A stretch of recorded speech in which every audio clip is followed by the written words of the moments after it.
अब हमारे पास ऐसे वैज्ञानिक साधन उपलब्ध हो सके हैं कि हम जान सकें अतीत में कि नक्षत्रों की स्थिति कब कैसी रही होगी।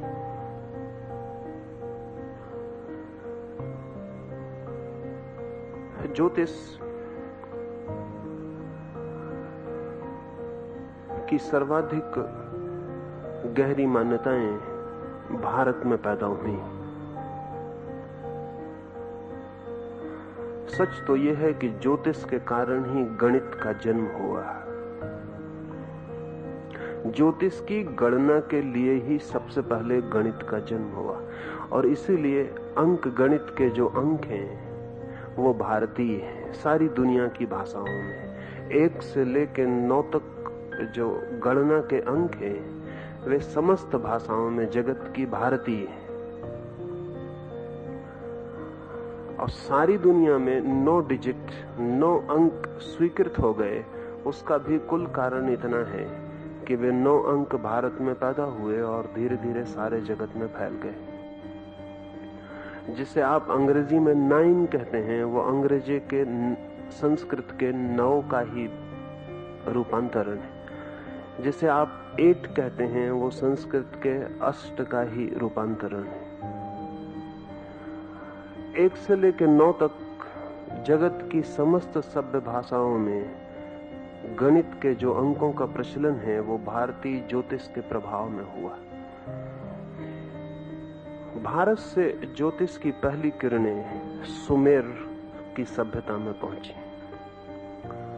सुमेरियंस ने सबसे पहले ईसा से 6000 वर्ष पूर्व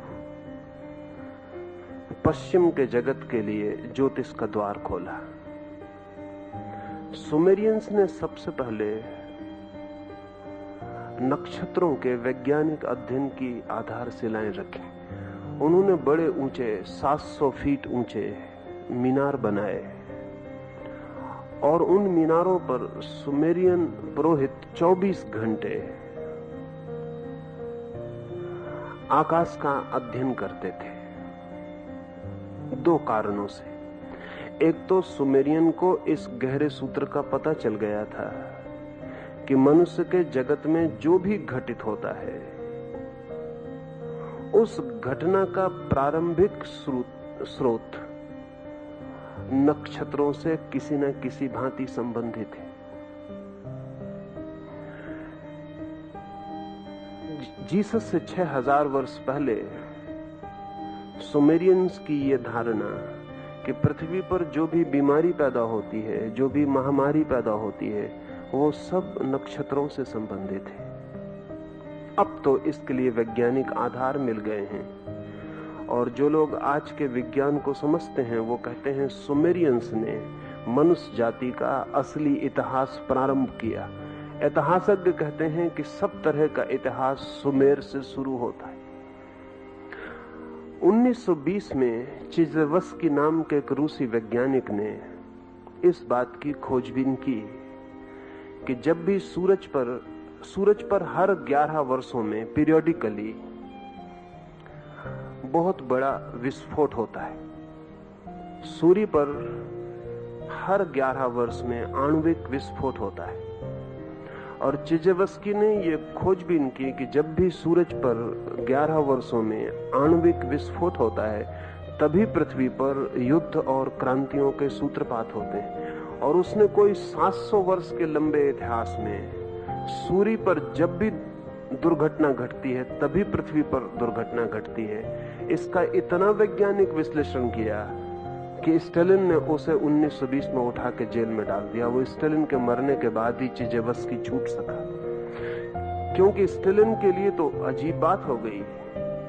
मार्क्स का और कम्युनिस्टों का ख्याल है कि पृथ्वी पर जो क्रांतियां होती हैं उनका कारण मनुष्य के बीच आर्थिक वैभिन्न है और चिजेवस्की कहता है कि क्रांतियों का कारण सूरज पर हुए विस्फोट है। अब सूरज पर हुए विस्फोट और मनुष्य के जीवन की गरीबी और अमीरी का क्या संबंध? अगर चिजेवस्की ठीक कहता है तो मार्क्स की सारी व्याख्या मिट्टी में चली जाती है। तब क्रांतियों का कारण वर्गीय नहीं रह जाता, तब क्रांतियों का कारण ज्योतिषीय हो जाता है। चिजेवस्की को गलत तो सिद्ध नहीं किया जा सका, क्योंकि 700 साल की जो गणना उसने दी थी वो इतनी वैज्ञानिक थी, और सूरज में हुए विस्फोटों के साथ इतना गहरा संबंध उसने पृथ्वी पर घटने वाली घटनाओं का स्थापित किया था कि उसे गलत सिद्ध करना तो कठिन था, लेकिन उसे साइबेरिया में डाल देना आसान था। स्टालिन के मर जाने के बाद ही चिजेवस्की को क्रुश्चेव साइबेरिया से मुक्त कर पाया। इस आदमी के 50 साल जीवन के कीमती साइबेरिया में नष्ट हुए। छूटने के बाद भी वो 4-6 महीने से ज्यादा जीवित नहीं रह सका, लेकिन 6 महीने में भी वो अपनी स्थापना के लिए और नए प्रमाण इकट्ठे कर गया है। पृथ्वी पर जितनी महामारियां फैलती हैं उन सब का संबंध भी वो सूरज से जोड़ गया है। सूरज जैसा हम साधारणतः सोचते हैं, ऐसा कोई निष्क्रिय अग्नि का गोला नहीं है, अत्यंत सक्रिय है, और प्रतिपल सूरज की तरंगों में रूपांतरण होते रहते हैं, और सूरज की तरंगों का जरा सा रूपांतरण भी पृथ्वी के प्राणों को कंपित करता है। इस पृथ्वी पर कुछ भी ऐसा घटित नहीं होता जो सूरज पर घटित हुए बिना घटित हो जाता हो।